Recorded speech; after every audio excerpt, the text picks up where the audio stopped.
I'm really just hoping that it invigorates kind of a revival of this, herbalists were doctors in the 1900s. They were doctors of eclectic medicine, and they used plant medicine. And I think the success of the herbal supplement industry is built on the foundation that the eclectics established.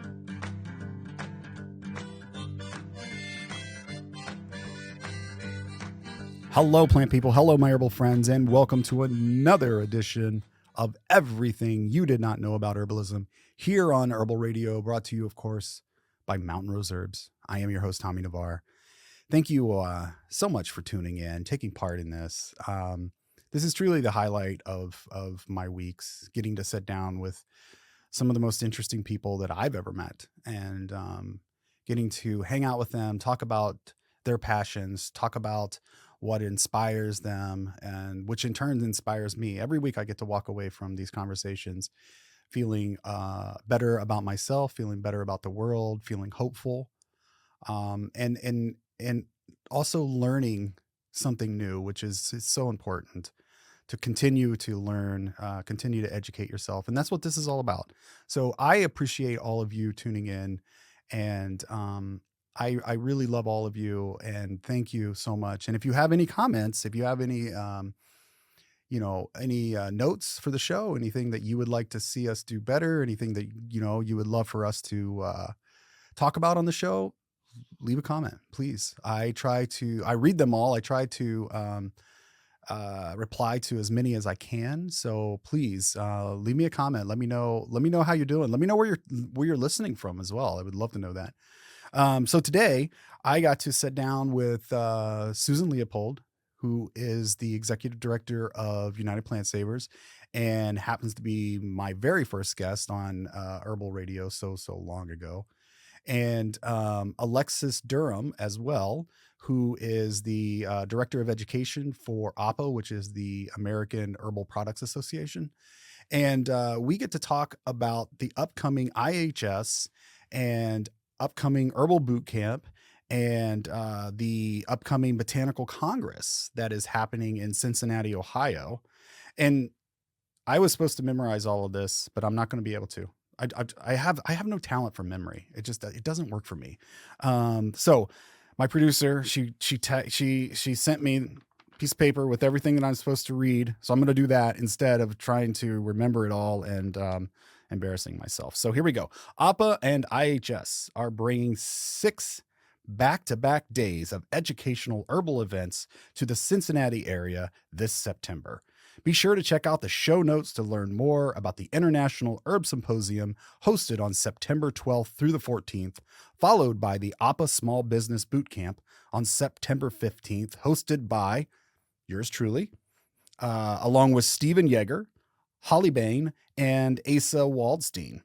Last but not least, wrap up your week of herbal education with the first ever AHPA Botanical Congress Back to Our Roots event on September 16th through the 17th.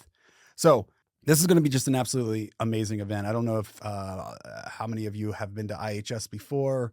The International Herb Symposium is the place to go for herbal education. It is the place to go to connect with herbalists and talk and learn and get inspired, have that community that we talk so much about. This is the place for that. And then followed up by a boot camp. So this is really, really exciting. So AHPA is putting on a small business boot camp, and this would be small businesses in the natural products world that really want to learn everything there is to know about having a small business. And that includes I will be doing my education on branding and marketing, and so I'm pretty excited about that. We're going to do a big day of learning how to market your company, and along with that, I'm gonna do a critique. So I invite people to bring in their own marketing materials, bring in their own brand materials, and I'm going to be able to go through that with them and give my opinion on what is working, what is not working, what things we could change.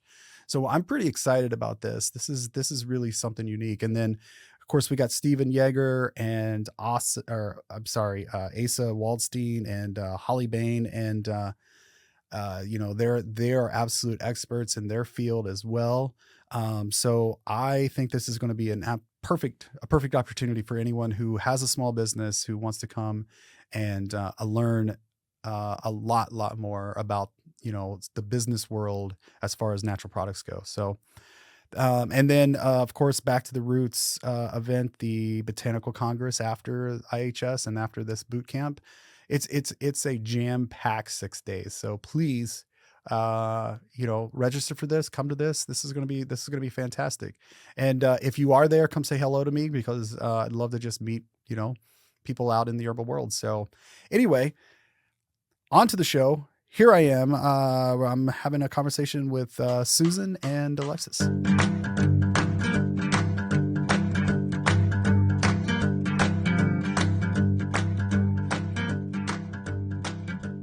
So Alexis, I don't know if you know this, but my very, very, very first guest, what was that, 280,000 years ago, I think now, was Susan. On the podcast. No way. Yeah. I kicked it off. She kicked it off, and I was so awesome. excited and so nervous. And so, yeah, I was a bit of a bumbling idiot, but that was okay, because Susan kept it all going and made it sound really, really amazing. So now she's back on. Yeah. I'm so happy. Full circle. Yeah, full circle. And we're getting to talk about IHS, and we're going to talk a little bit about the Botanical Congress, and then the boot camp as well, right? We're going to talk about that. And then probably lots of other topics, because I'm assuming this is just going to go in many, many directions. But how are you both doing? It's crazy right now, right? It's a little nuts out there, and I hope everybody's taking care of themselves. So yes. Yeah. Everyone's speechless. Yeah, everyone's just like, everyone's speechless. Like, way to bring that up at the beginning there, Tom. That's awesome. Well, how are you doing? Well, I will say this.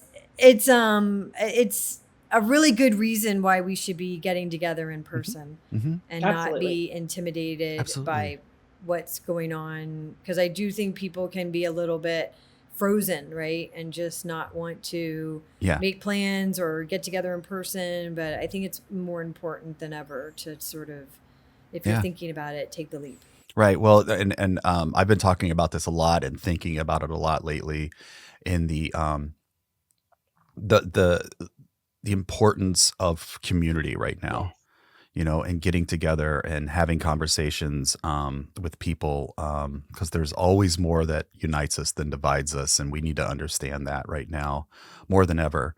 But really, just having that, getting around people and knowing that you're not alone. You're not alone in all of this, and that we have support.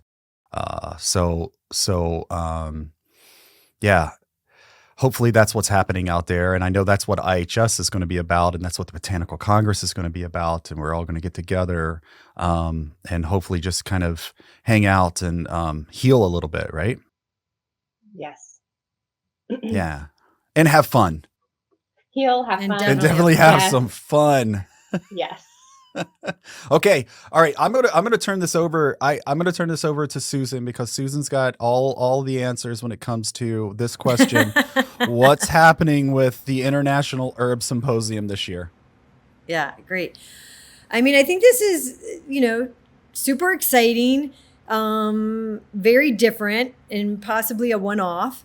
And I think this is really the evolution of this is that I really wanted to do the International Herb Symposium in Cincinnati because I wanted to uplift the history of the eclectics. Mm-hmm. And that was very important to me.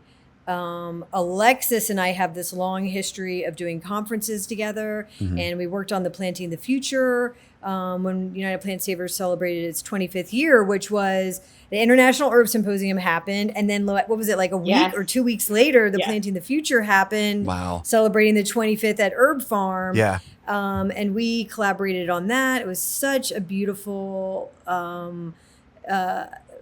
day to gather all these people together that have really been inspired by the eclectics. I mean, Ed and Sarah, who founded Herb Farm, were deeply inspired by the eclectics when they founded, their company on those principles and on those formulas and, all these interconnections. So it just felt like it was time to kind of revisit that. And then when Alexis took the job at AHPA, she wanted to bring back the Botanical Congress in person, and we were having a conversation, and I said, well, I'm going to do Cincinnati, and she was like, well, that sounds really cool. Let's do it together in Cincinnati. And so that's kind of a little backstory to how, we got to this point of hosting the International Herb Symposium. Well, see, I assumed you were having it in Cincinnati because it was just my old stomping ground, and that's what you were just you were honoring me. You're welcome. But wow, okay, all right. I guess it's for other reasons. I know, isn't it amazing how many people like their lives have crossed Cincinnati? Or it's a special Michaela, town. who has been the host of the International Herb Symposium for several years now. Amazing singer, healer, community activist in LA. When I told her, she was like, well, I grew up in Cincinnati. And I was like, what? It's lots of like fun, interwoven aspects that are going to make this event. And it's really such a fun town as well. So coming to the International Herb Symposium and then also getting to experience Cincinnati, that's going to be really, really special. So yeah. So what do you have speakers? Do you have classes? Do we have this lined up yet? Do we have? Yeah, well, I'll just say this, that originally when I was like scouting out, places to like have the event that would fit kind of all this, criteria. And if I could have had the International Herb Symposium at the Art Hotel, I would have, but that's, it is such a cool venue, and that's where the Botanical Congress is going to be. Did I say that name right, Alexis? It's the it's 21C Museum Hotel. Yeah, 21C. So, yes, but it's and so that's but that's a brand of hotels where the guy, the couple who founded them, like they bring in all this art. So it's like really a museum and a hotel. It is such a cool space. And in Cincinnati in general, I mean, the murals, the museums, the art, the over the Rhine. So 21C is only a few blocks from Memorial Hall. Memorial Hall was built just after the Civil War to kind of commemorate those lives that were lost in the Spanish-American Civil War. I mean, in the Spanish-American War and the Civil War. And it was really a place of where people could come and speak and really talk about new ideas, how to chart like the direction of the United States after such a, time of being split apart. And, so I don't know, there's just so many kind of overlays to this moment in time. Like as we approach this like Civil War, like bubbling up in our own society, and how Memorial Hall was really built to bring people together. So there's the Memorial Hall just went through a $17 million renovation. So it's in that Beaux-Arts kind of period, and it's just like, it's super stunning. But yes. And then right in front of Memorial Park is Washington Square, which is Memorial Hall is Washington Square, which is a park that also just went under a new renovation. And then 2 blocks away is the Lloyd Library. And then just a few blocks away is 21C. So it's really kind of in the heart of Cincinnati. There's tons of parking. There's a huge parking garage that's actually built underneath the park. So that's kind of cool. So no need to worry about parking.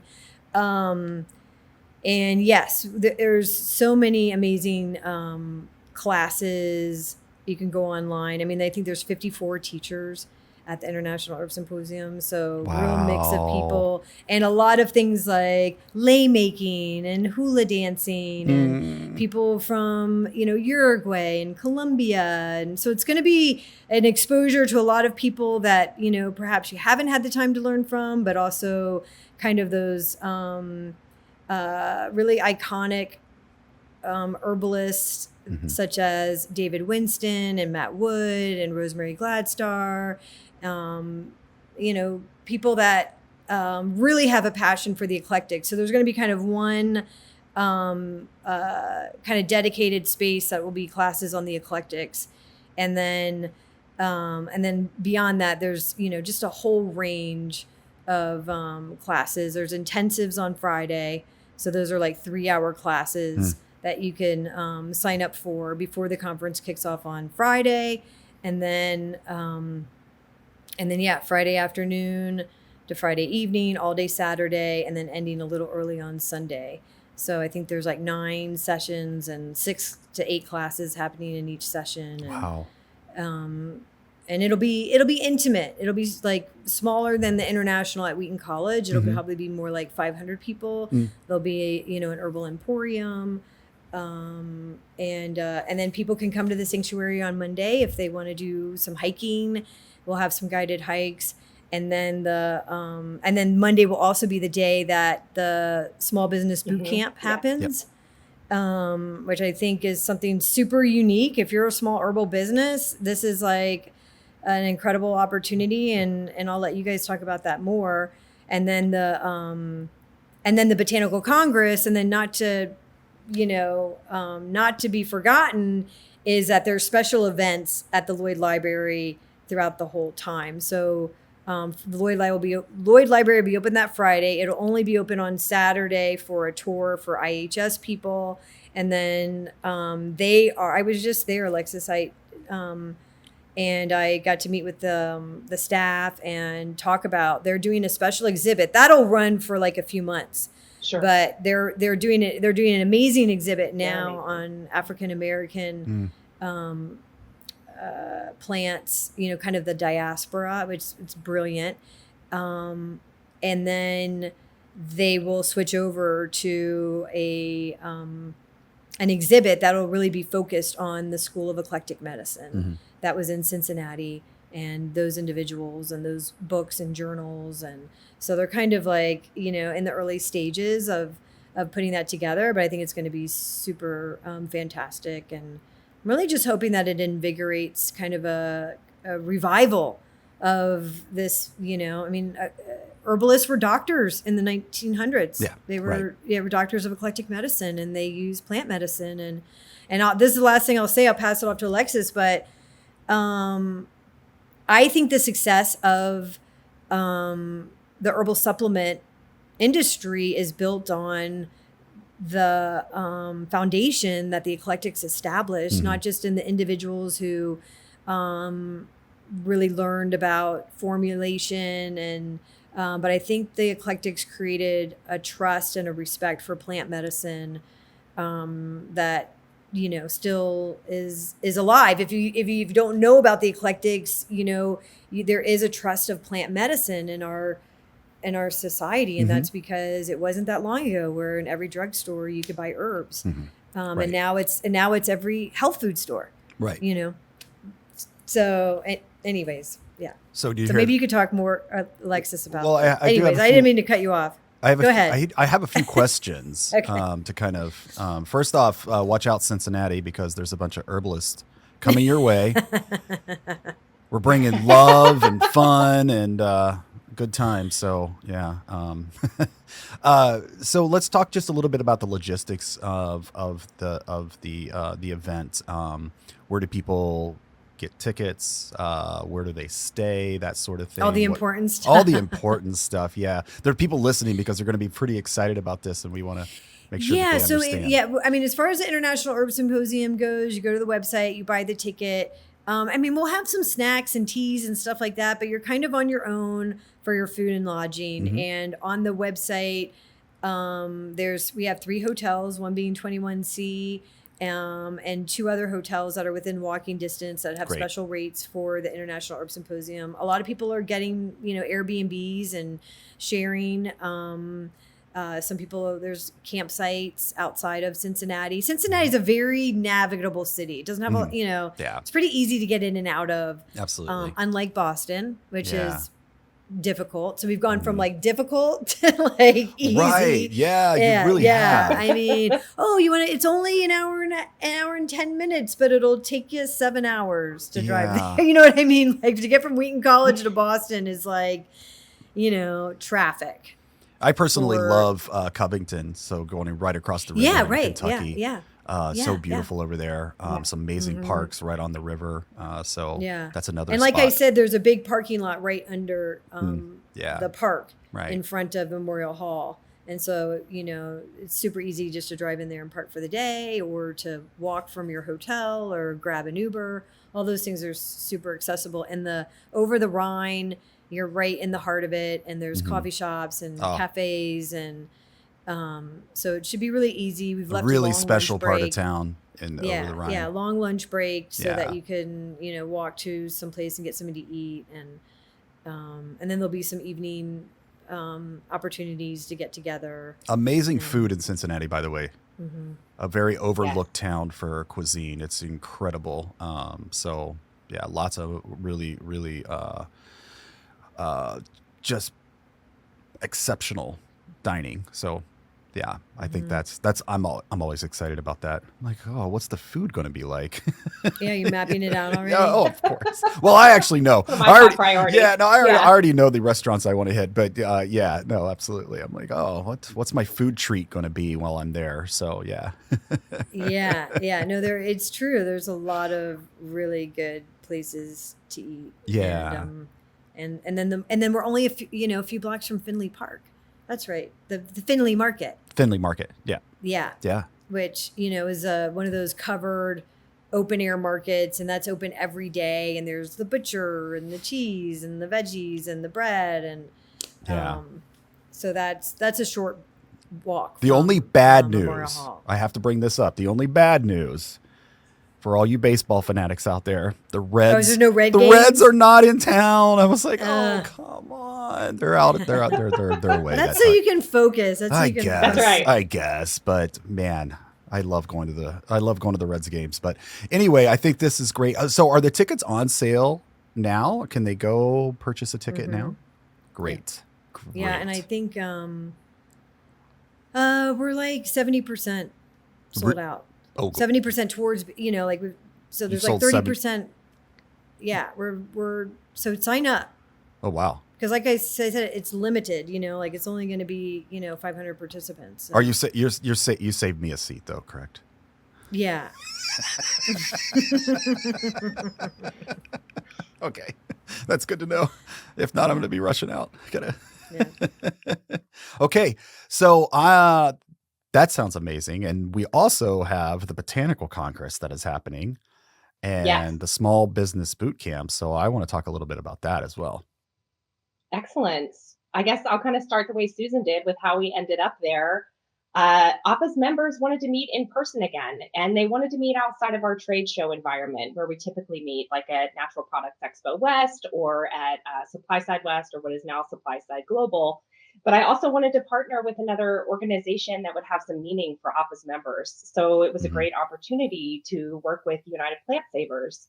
And being in Cincinnati, again, like the home of the eclectics, like Susan was saying, I felt like it was important to connect our industry to our history. We have so many, it's a growing industry. There are so many new people in it. There are so many young people, which is awesome. It's extremely exciting and invigorating. But I think it's important for us to remember how we even got here, as an industry. So that's why it felt just in perfect alignment to work with UPS and with IHS with the kind of just back to our roots theme and bring it to Cincinnati for AHPA's members to understand where we came from, and how we got here, and give them access to those incredible resources like the Lloyd Library, while they can also build community. So, yes. So we'll be at this beautiful art museum hotel, 21C, like Susan said. I hope that being around art encourages creativity, and conversation. Because always does. It does. Always does. When we are absolutely, it can't not do that. Absolutely, it's just a chance. You're surrounded by beauty, and like you said, good food and culture, and it's going to help us. And good people. And good people, exactly. Your community. Oh, just the most lovely, amazing people. Just bring them all in, please. We need it. Yes. Yeah. So we're going to be there to support each other and creatively address some of the challenges that the industry is facing, frankly. And so for businesses of all sizes. So I'm looking forward to it, and reconnecting people with plants, and with our history. And that's really our priority. Yeah. And do you have some, just off the top of your head, some of the challenges that you're going to try to tackle? Absolutely. We want to talk about increasing domestic herb production. So we're going to talk about just kind of Mm, infrastructure challenges. So that's going to be related to forest farming and new greenhouse technologies, and even like the use of AI and mobile drying units. hmm And so that's hmm one aspect of what we're talking about. How do we keep the wildcrafting community alive, and keep those ingredients Yeah. available? And what Yeah. are the challenges that they are facing? Right. And then we're obviously in a really, APA represents domestic and international companies, and we have some supply chain threats, and so geopolitical challenges that we haven't, always had to face. We're all tired of talking hmm about tariffs, but it's really a big part of, things that we're dealing with. Of course.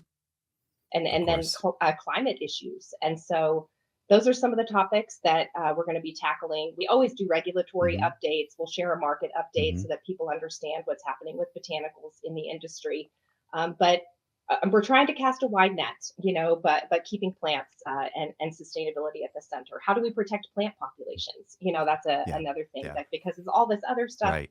there's a lot happening right now, but we don't want to lose the hmm threads of these important issues, that are still hmm very present, that we also need to be thinking about. So we got to be holding a lot of things at the same time right now. Right. Yeah. Right. And I'm very excited because APA really has the biggest brains in the industry all, coming together to try to solve problems. And it's, what an incredible think tank you have to tackle some of these issues. It's really exciting to see what's going to happen from this Congress and what kind of ideas come out of it. I agree. We have an incredible staff, but I think truly our greatest strength is our members. We have just a diverse Yeah. membership. They're brilliant. They're really dedicated hmm to the health and the flourishing of the entire industry. So I feel really grateful to be part of that community and working for APA. Yeah, I bet. Yeah. So exciting. Okay. And then we have a small business boot camp, That's right. which I'm So particularly yeah, excited yes, about. you happen to be a big part of that. So Tommy's going to be teaching for the Small Business Bootcamp, Yeah. and we're really excited about this. We've never done anything like this before. APA hasn't, and we're trying to take a really unique perspective, because the challenges that small businesses encounter are different from challenges that larger Mhm. businesses do, and they have access to different resources. And so, what can we do? It's a boot camp. It's a rigorous day, basically, where we will just try to cover as many relevant topics that we can to make them as successful as possible. So we'll have Yeah. Stephen Yeager, from Mountain Rose Herbs, speaking about the intricacies of the GMPs, good manufacturing practices. Talking talking about a big Talk brain. about a big brand. Wow. I was thinking about him. Yeah. Yes, Jeez. yes, Jeez. he's such an asset. So Yes, smart. yeah, So smart. absolutely. We'll also have Asa Waldstein speaking from Apex Compliance. hmm Asa is an incredibly dynamic and well-educated speaker. He's going to talk about best practices for marketing compliance. Of course, Yep. you are going to be speaking about, Ah. yes, surprise. You're speaking about Whew. branding and marketing for herbal businesses. And you're Yeah. even going to offer Yeah. a personalized critique to people about their current brand Yeah. strategies, which that's extremely unique. Yeah. I'm excited for that. Yeah. I'm so excited about this. It's awesome. Yeah. And Just to be able to, well, you go go ahead. ahead. You go ahead. Oh, well, I was just thinking that I've been doing this for a while, and I have a lot of ideas, obviously, and strategies that has worked for Mountain Rose, and I'm so excited to be able to take those strategies and try to help others that are in this, in the natural products world, because that's what we're here for. We're here to uplift, and we're here to make sure everybody is successful. That's what we want. So I'm so excited about this. Yes. Yeah, exactly. The rising tide lifting all ships, so Absolutely. helping all of us. Absolutely. Right. We have one more speaker. I Yeah. don't want to forget Holly Bain from the law office of Bain Yes. and Associates, because I think it's so important that we have an attorney there to answer questions that come from small businesses. So she's going to be there talking about navigating supply and manufacturing contracts and quality agreements, and managing, your compliance obligations in an effective way. And that's really intimidating, very daunting for a lot of small businesses. So Mhm. You'll also walk away from this with a thumb drive of a lot of really helpful AHPA resources. So I'm excited. They're going to get the chance to learn with all of you and have breakout sessions and network with each other and build community with other small business members. What a fantastic opportunity. Thank you. Really. We're this stoked. is what's the cost, Alexis? Let me pull that up real quick. I believe so for AHPA members, it is $299. For non-members, it's $399. But we have discounts for both UPS members and Mountain Rose customers. So discount codes. But really, like for what you're getting. Yeah, I was just gonna.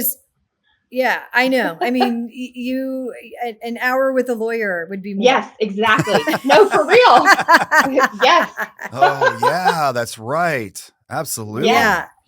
But you get this full day of, all this information that you probably struggle to search on the internet to try and navigate and figure out. And you have all these people in the room who like do this for their living. Yeah. Their whole life is consumed.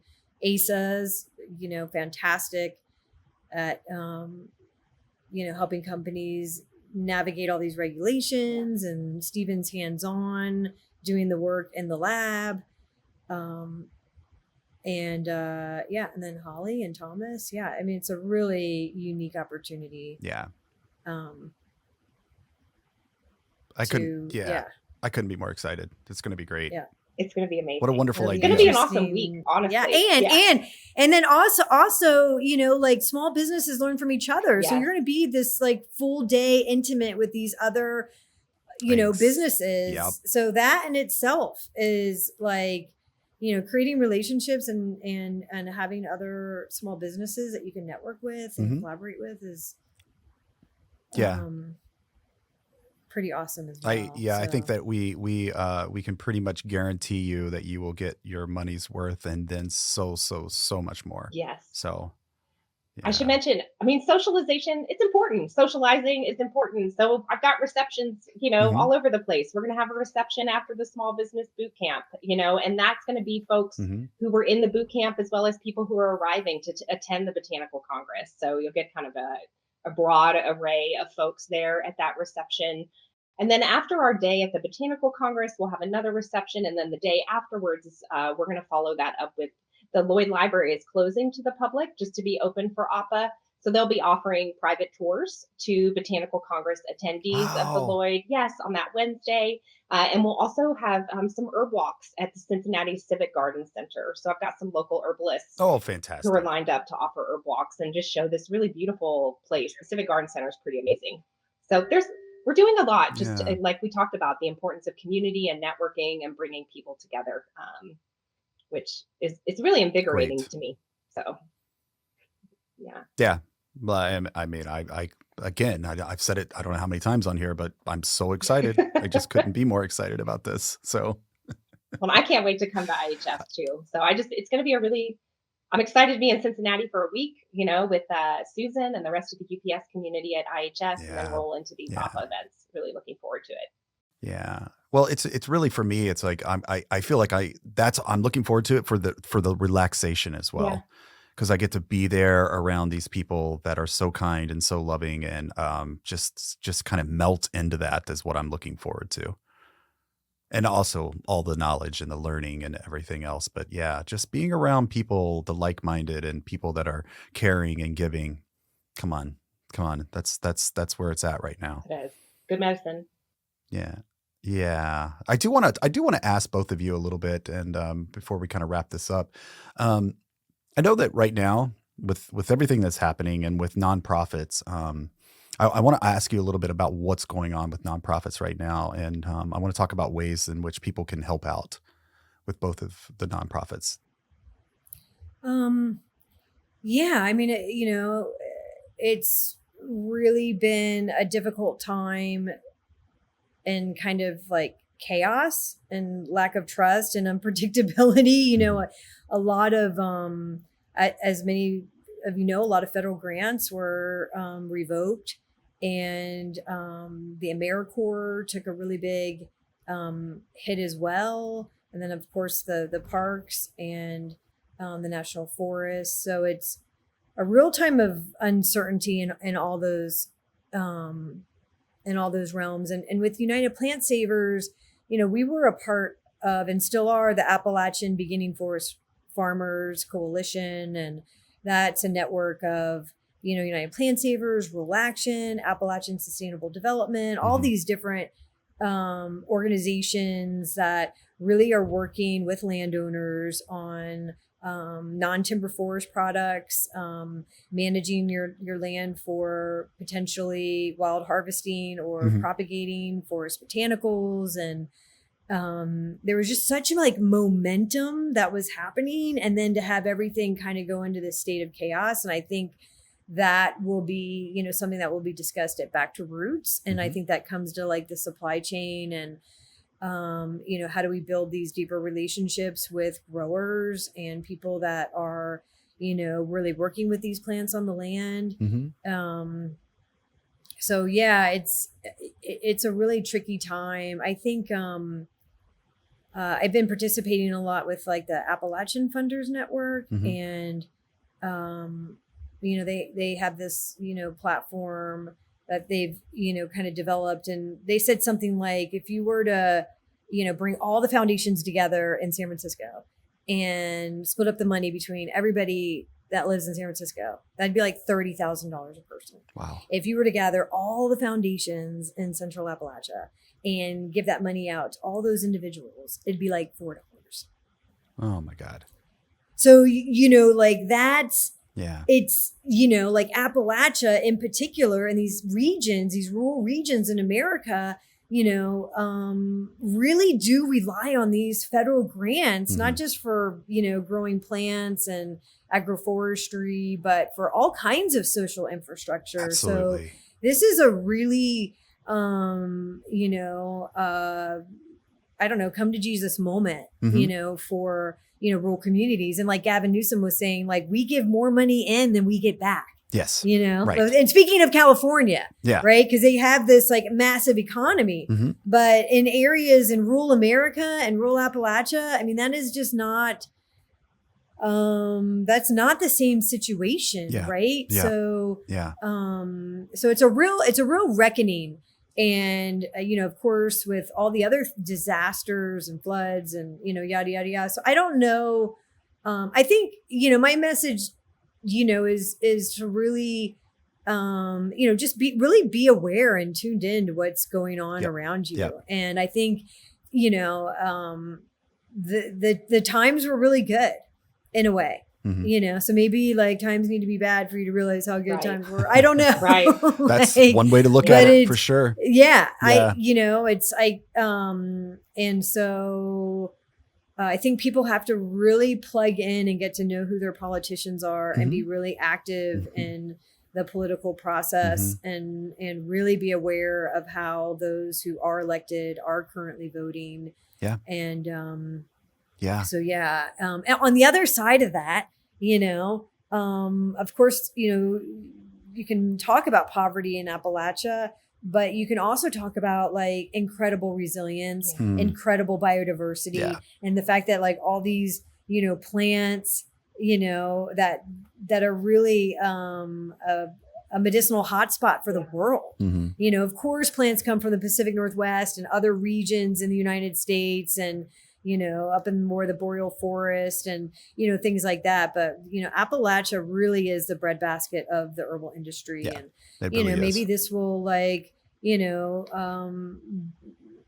an opportunity, a carpe diem moment for herb companies to really look at more domestic herb farming and, because really a lot of the herbs that we import still come from Eastern Europe and India and other countries where we could absolutely be growing those plants here in the region. Some things aren't always the case, but a good majority of our herbs that are used in our products could be grown domestically, and it's a very small percentage. That is obviously Oregon is like a mecca, right, of herb growing, and Absolutely. and I wouldn't say not because they have the best soil or the best conditions, so they're pretty good. It's because all these herb companies have a long history there, right? Exactly. And so there's no reason why other regions, especially Southern Appalachia, that has a long growing season and good soils, could not be, a source of supplying more of the herbal industry. Right. So yeah, maybe it's, a carpe diem moment. And I think those are some of the topics that you're going to dive into it back to roots, right? Yeah. I mean, you're going to have John Munsell from Virginia Tech, and who's been, kind of the driver behind agroforestry and Appalachian medicinal plants and uplifting all these nonprofits and landowners. And then you're going to have, herb growers. And I think I love bringing AHPA to Cincinnati because, like I said, a lot of the herb companies are California, Oregon, Utah. Yeah. But that history, that eclectic use of medicine, those plants really come from Southern Appalachia or the Central Appalachian region. And so there's a real opportunity to redefine what that relationship could look like, looking ahead. And the eclectics were very much conservation minded. They, John Uri Lloyd wrote about golden seal cultivation in the 1900s. So this is forest farming is nothing new. It was super big when all these plants were in demand back then, and they were very much concerned. I mean, it was just a different. This is our moment now, but back then it was like deforestation and displacement of people, and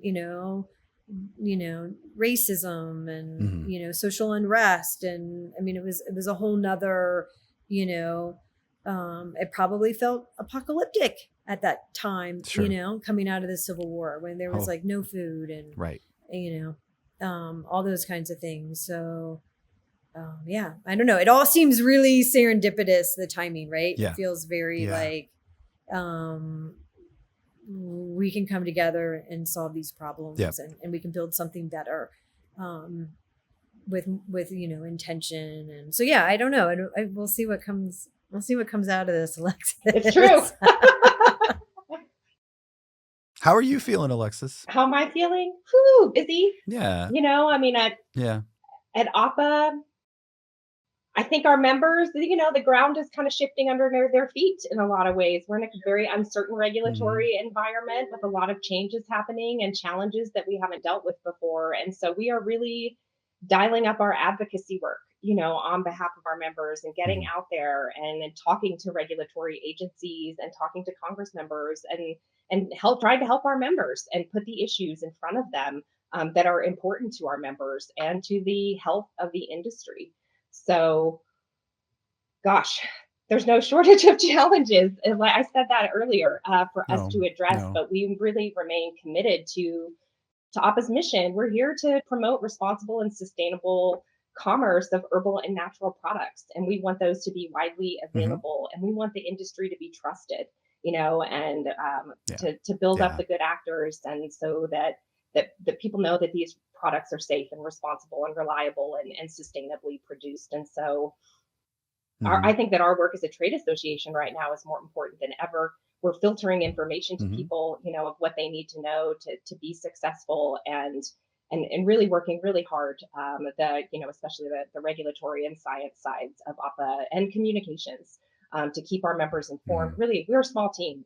We all work really hard, so really have to salute and acknowledge all of my colleagues for all the work that we're doing right now on behalf of the membership.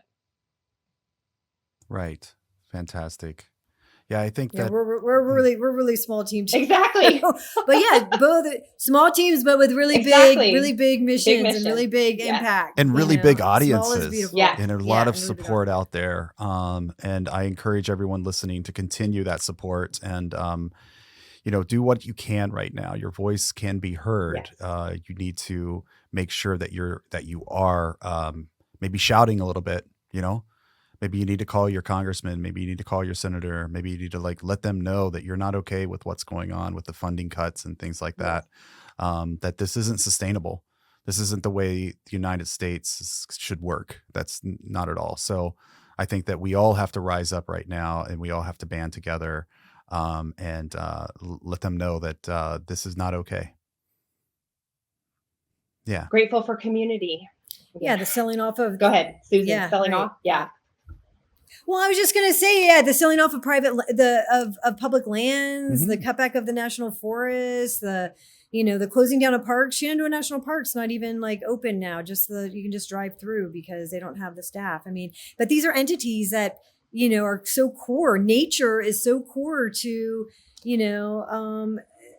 almost every American. They love to go outdoors. What do they love? They love to go fishing. They like to go hiking. They like to, and so it just makes, there's no it doesn't make any sense. Well, when you say it out loud, right? Yeah. When you say, right. Oh, we're going to take nature away from you. When you say that out loud, that's crazy. Right. Yeah. So, and so that's my my soapbox. I've yet to do the sticker, but herbalism is the gateway drug to activism. Awesome. That's my. Well, you got to make that, and then you can pass them out. There you go. I know, right? When we do a sticker or a T-shirt, anyways. Hey, but we could do that. Uh-oh. Maybe that's what we do. But we'll have them ready. But I believe that, like plants, no, it is. It's like it's the reciprocity. It's like, oh wow, this mint tea settled my belly, makes me feel better, and I want to be more passionate about protecting nature. I want to go on hikes to make me feel better and uplift my depression, and so all those things, VOCs, like given off by trees, protect our bodies and build up our immune system, and so it's like like the parks generate more money than they cost to run. So so none of this is making any sense, and it really just seems like intentional division, and I don't know. I'm it's hard to make any sense of it, but I hope this reawakens people to be like, we cannot take this stuff for granted, and if we want our parks and we want our national forests to be there for recreation and appreciation and access to nature for urban areas, and we have to be vocal about it. Absolutely. Yeah. And I think that's, something about Mountain Rose is always, advocacy has always been a big part of, the organization. Yeah. And we're not. Sean's always been. He's, Well, we're not afraid to yell it out. We are not afraid of that at all, because that's our foundation. We were built on that.